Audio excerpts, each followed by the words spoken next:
चतुर्थ स्कंद 20वां अध्याय।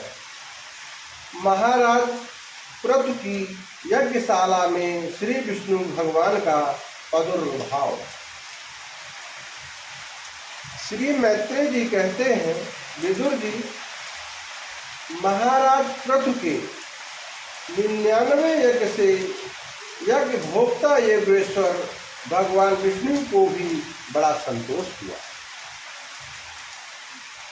उन्होंने इंद्र के सहित वहां उपस्थित होकर उनसे कहा, श्री भगवान ने कहा, राजन, इंद्र ने तुम्हारे 100 अश्वमेध पूरे करने के संकल्प में विघ्न डाला है। अब ये तुमसे क्षमा चाहते हैं, तुम इन्हें क्षमा कर दो। नरदेव, जो श्रेष्ठ मानव साधु और सद्बुद्धि संपन्न होते हैं, वे दूसरे जीवों से द्रोह नहीं करते, क्योंकि यह शरीर ही आत्मा नहीं है। यदि तुम जैसे लोग भी मेरी माया से मोहित हो जाएं, तो समझना चाहिए कि बहुत दिनों तक की हुई ज्ञानी जनों की सेवा से केवल श्रम ही हाथ लगा। ज्ञानवान पुरुष इस शरीर को अविद्या, वासना और कर्मों का ही पुतला समझकर इसमें आसक्त नहीं होता।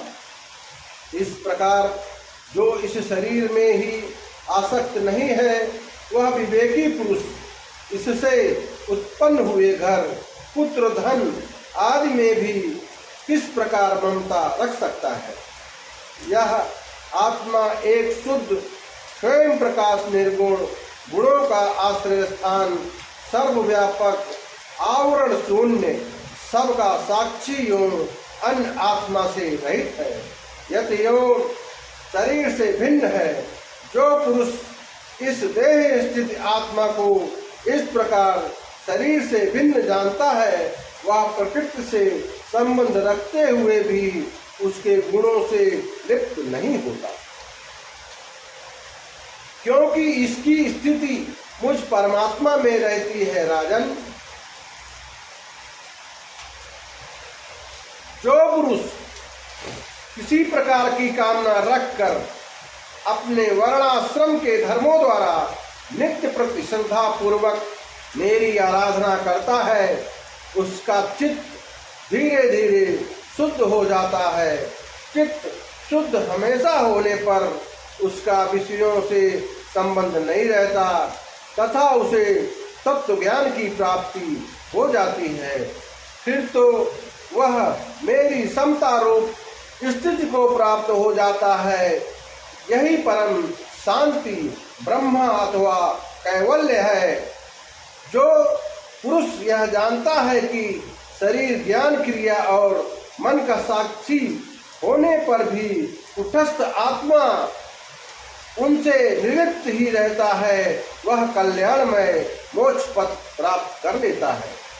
राजन, गुण प्रवाह रूप आवागमन तो भूत, इंद्रियाभिमानी देवता और चिदाभास, इन सब की समष्टि रूप परिच्छिन्न लिंग शरीर का ही हुआ करता है। इसका सर्वसाक्षी आत्मा से कोई संबंध नहीं है। मुझ में दृढ़ अनुराग रखने वाले बुद्धिमान पुरुष संपत्ति और विपत्ति प्राप्त होने पर कभी हर्ष, शोक आदि विकारों के वशीभूत नहीं होते। इसलिए वीरवर, तुम उत्तम, मध्यम और अधम पुरुषों के समान भाव रखकर सुख दुख को भी एक सा समझो तथा मन और इंद्रियों को जीतकर मेरे ही द्वारा जुटाए हुए मंत्री या समस्त राजकीय पुरुषों की सहायता से संपूर्ण लोगों की रक्षा करो। राजा का कल्याण प्रजा पालन में ही है। इससे उसे परलोक में प्रजा के पुण्य का 6ठा भाग मिलता है। इसके विपरीत जो राजा प्रजा की रक्षा तो नहीं करता, किंतु उससे कर वसूल करता है और उसका सारा पुण्य तो प्रजा छीन ही लेती है और बदले में प्रजा के पाप का भागी होना पड़ता है।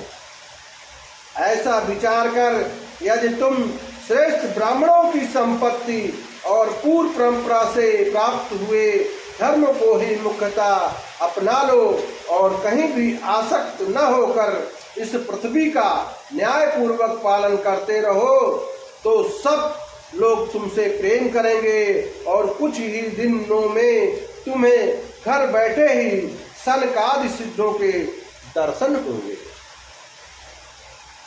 राजन, तुम्हारे गुणों ने और स्वभाव ने मुझको वश में कर लिया है, अतः तुम्हें जो इच्छा हो मुझसे वर मांग लो। उन क्षमा आदि गुणों से रहित यज्ञ तप और योग के द्वारा मुझको पाना सरल नहीं है। मैं तो उन्हीं के हृदय में रहता हूँ जिनके चित्त में समता रहती है।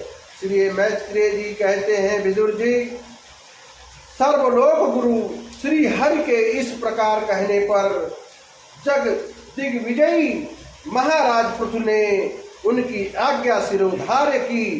देवराज इंद्र अपने कर्म से लज्जित होकर उनके चरणों पर गिरना ही चाहते थे कि राजा ने स्वयं प्रेम पूर्वक हृदय से लगा लिया और मनो मालिन्य निकाल दिया। फिर महाराज पृथु ने विश्वात्मा भक्त वत्सल भगवान का पूजन किया और क्षण क्षण में उमड़ते हुए भक्ति भाव से निमग्न होकर प्रभु के चरण कमल पकड़ लिए। श्री हरि वहां से जाना चाहते थे, किंतु प्रभु के प्रति जो उनका वात्सल्य भाव था उसने उन्हें रोक लिया। वे अपने कमल दल के समान नेत्रों से उनकी ओर देखते ही रह गए, वे वहां से जा न सके। आदिराज महाराज पृथ्वी भी नेत्रों में जल भरकर आने के कारण न तो भगवान का दर्शन ही कर सके और न ही कंठ गदगद हो जाने से कुछ बोल ही सके। उन्हें हृदय से आलिंगन कर पकड़े रहे और हाथ जोड़े जो के त्यों खड़े रह गए। प्रभु अपने चरण कमलों से पृथ्वी को स्पर्श किए खड़े थे। उनका कराग्र भाग गरुड़ जी के ऊंचे कंधे पर रखा हुआ था। महाराज पृथु नेत्रों में के अपने आंसू को पोंछकर अतृप्त दृष्टि से उनकी ओर देखते हुए इस प्रकार कहने लगे। महाराज पृथु बोले, मोक्षपति प्रभो, आप वर देने वाले ब्रह्मादि देवताओं को भी वर देने में समर्थ है।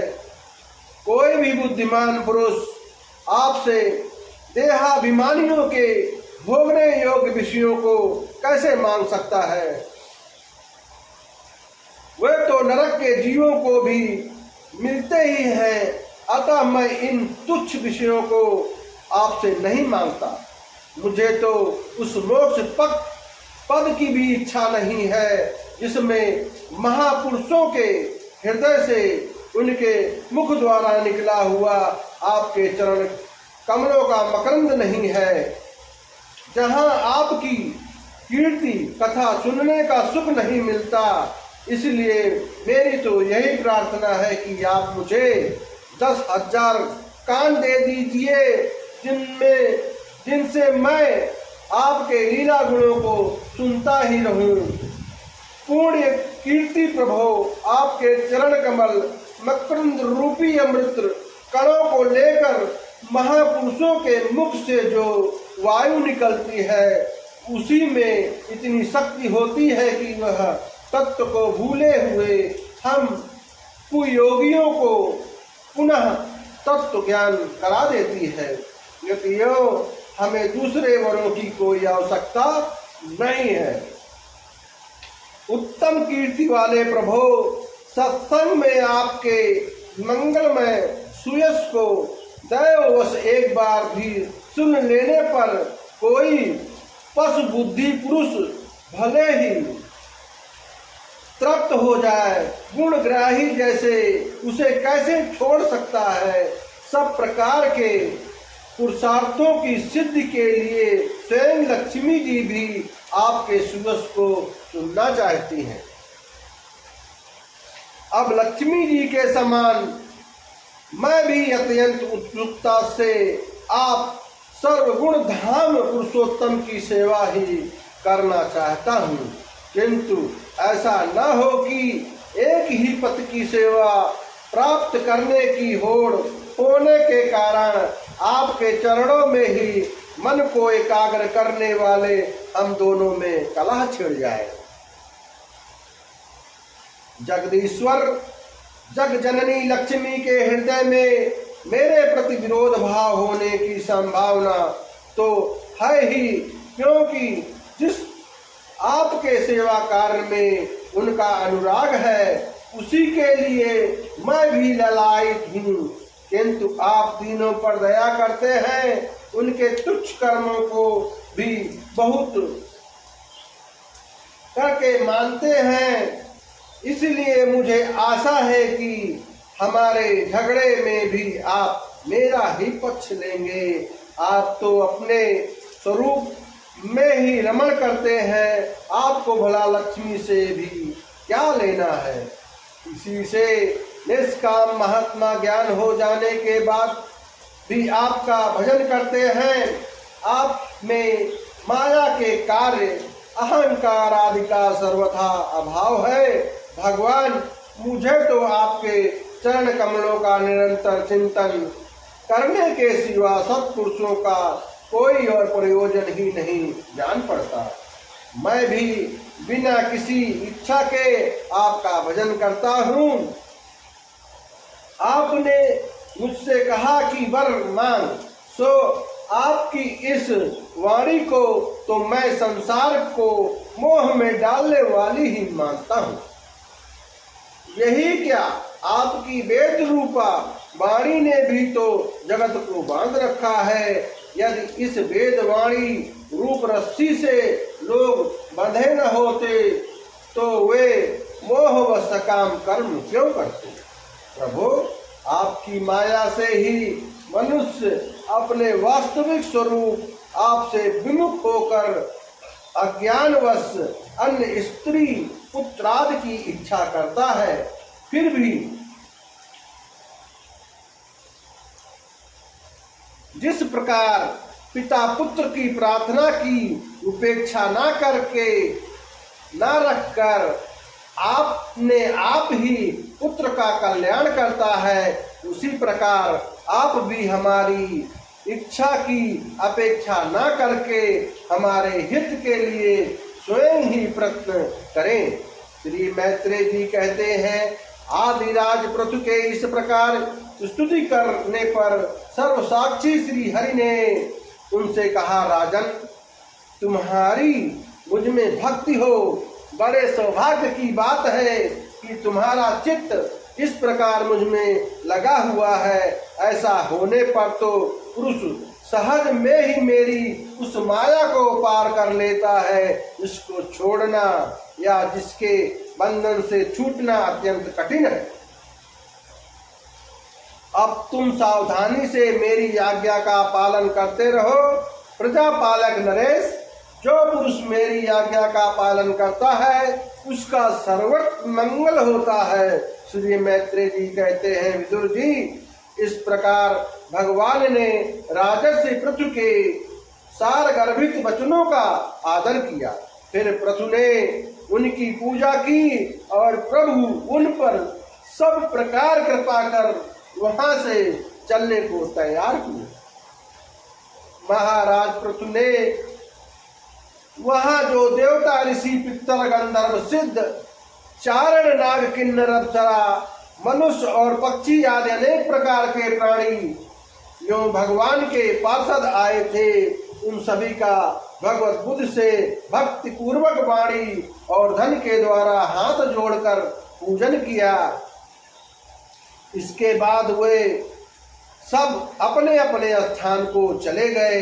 भगवान अच्युत भी राजा पृथु स्वयं उनके पुरोहितों का चित्त चुराते हुए अपने धाम को सिधारे। तदनंतर अपना स्वरूप दिखाकर अंतर ध्यान हुए अव्यक्त रूप देवाधिदेव भगवान को नमस्कार करके राजा पृथु भी अपनी राजधानी में चले गए। इस चतुर्थ स्कंद समाप्त। 20वां अध्याय समाप्त। ओम श्री कृष्ण गोविंद हरे मुरारे हे नाथ नारायण वासुदेवाय। ओम कृष्णाय वासुदेवाय हरे परमात्मने प्रणतः क्लेशनाशाय गोविंदाय नमो नमः। जय हो राधा माधवाय नमः। बाकी बिहारी लाल की जय हो। गुरुदेव महाराज